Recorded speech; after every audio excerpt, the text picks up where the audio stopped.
wakinisha ubupupe wundi ukagura televiziyo. Hano turi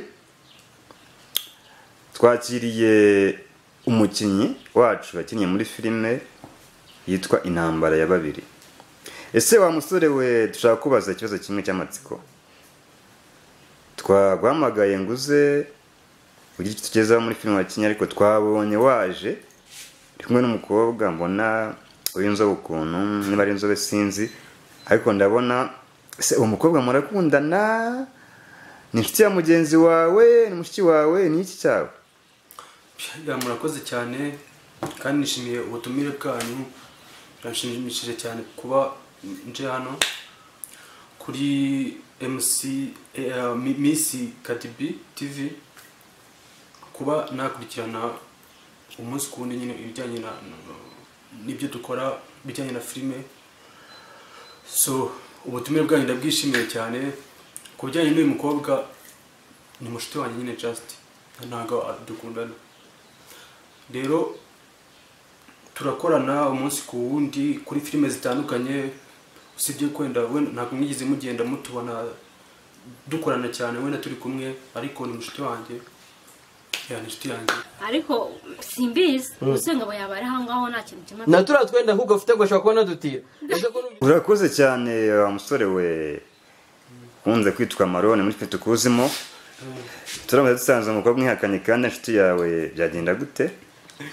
Reka tumwijamo natubwira twibwire abakurikiye Miss Kadibi TV. Yatubwira ukabyumva niba utamwihakanye cyangwa se ugasana abandi baterinda abantu bakabihakana nyuma none ubu ngubu muri kumwe. Wa twigezaho ukatwintroducingaho abakurikiye TV yacu. Murakoze nje amazina ni Dorine bakaba banzi ku izina rya Arine. Mu by'ukuri ntabwo babeshye ni inshuti yanjye just ntabwo dukundana. ni inshuti gusa bisanzwe. Nusubumva aricyo nyine warambabariye waskamona. Mumaze kutwibwira mwese ko mwabiri umwe inshuti yundi ariko noneho dushaka kugira ngo we tuzi nka Amarone muri filime ya Intambara ya Babiri utubwire ese bibavuze filime Intambara ya Babiri abenshi ntago babyumva uko byumvikana bishatse kuvuga iki? Dushaka tubwire mu ncamake kuki filime yiswe Intambara ya Babiri byahereye hehe byaturutse hehe ide yazanywe nande ese kuki yabaye developer kuri Intambara ya Babiri utubwire mu ncamake. Murakoze cyane.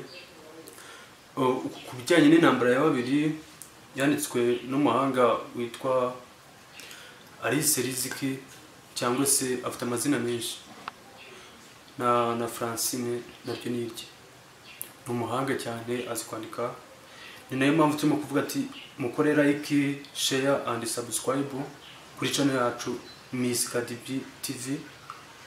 Nkaba nifuza yuko nk'inshuti zanjye cyangwa abanyarwanda muri rusange nkuko musanzwe mwitanga mukaba mwadufasha no gukurikirana no kureba no gukunda filime nyarwanda. Ndumva yuko nakifuza mukora subscribe kugira ngo natwe tugira ahantu dutera imbere. So rero ibijyanye n'Intambara ya Babiri ni filime turimo gukora n'ubu ngubu n'uruhererekane cyangwa se icyo bita season cyangwa serie n'ubu ngubu iracyakomeje ntabwo yari yarangira.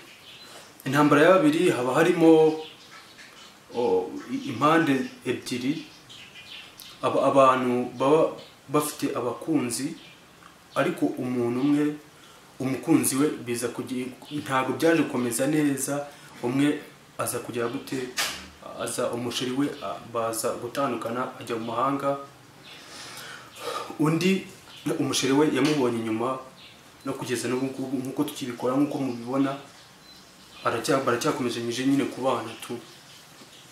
So rero Intambara ya Babiri n'ubundi muri make hano kugira ngo twigishe abanyarwanda kubijyanye uko ugenda ubana mugenzi wawe mwabana mu rugo yaba ari umuvandimwe uko muturanye no kwigisha muri make hano nta kintu filime ibishingiye no kugira ngo cya kindi ushobora gupfa n'umuntu mukagishwanira byaba byiza yuko wagira gute mwashaka ukuntu nyine mwaziyunga ntimukomeze kubana nabi kandi n'ubundi mwari muziranye nk'inshuti n'abavandimwe. Okay, Mr. Amaloni urakoze cyane kudusobanurira, ariko abagukurikiye ntabwo bari gusobanukirwa neza kuki bavuga ngo intambara ya babiri. Utubwiye urukundo hagati y'abantu banga, ariko ntabwo dusobanuye neza kuki filime yiswe intambara ya babiri. Dushaka kumenya neza niba umukinnyi principal ukina muri filime yitwa intambara ya babiri, dusobanurire neza kuki filime yitwa intambara ya babiri.